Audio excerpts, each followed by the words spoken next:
I think with the divorce, what I'm not okay with is this feeling of this is not what I wanted my life to be. Oh, you know what the emotions are that are connected with that? There is a high preponderance of fear associated with my ability to make an income, to support my ex-wife who is living in a house, and it basically is my check that I write to her every month.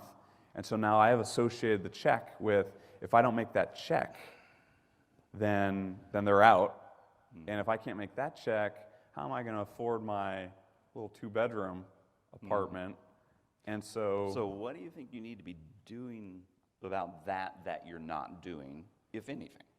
I need to get better at cascading from my job to I'm going to be poor. You know, I'm going to lose my job and I'm going to be in the streets. Oh yeah, and the panic attack, that's what came up. You know what? Right. You're in the bathroom, locked in there. It's like, it's over. Yeah.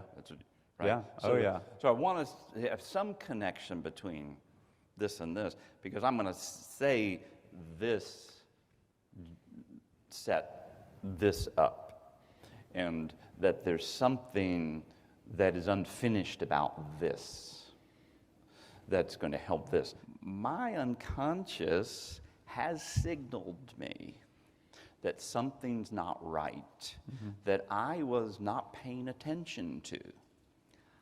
And here, the message we want to give the unconscious, that's working for your betterment, it's working for you in a way that it didn't think you were working, and it's going, hey, Adam, wake up, right? It's a messenger, but the messenger is so ugly, you pay attention to the messenger instead of the message. Okay, number one, we want to see that's because it's clumsy at what it does. It can't do this. So, but the other major point I want to say about this is that you don't have to know how to fix this. You have to be able to say, thank you, unconscious. I was kind of clueless about this.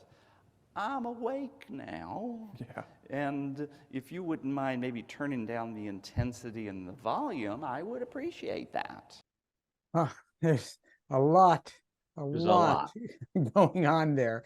What is your intent as you make these connections between his social anxiety, the panic, and the stressors he's been experiencing in the recent past? Well, you know, part of what was really obvious was there's all these unresolved feelings. And he, even as he explains it, he's elevating the fear above resentment, loss, really scared.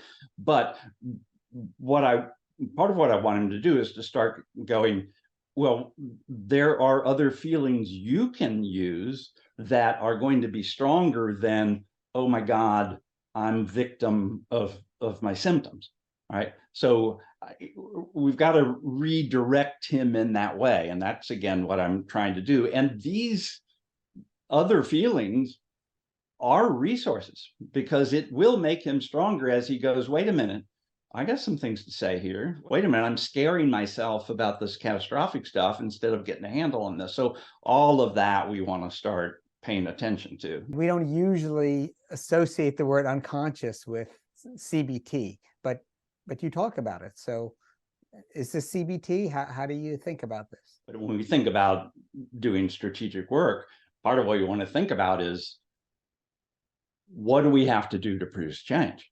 And so I am sounding like I'm doing psychodynamic intervention, but I'm really making the interpretation and handing it to him instead of drawing it out of him. I'm certainly drawing things out of him, but I'm handing it to him because it's going to be useful to him. So we're not going to burn a lot of daylight around the psychodynamic stuff, but whatever it takes to set him up with a perspective that is going to let him push into this particular problem with more strength. And that's, I'll do whatever it takes.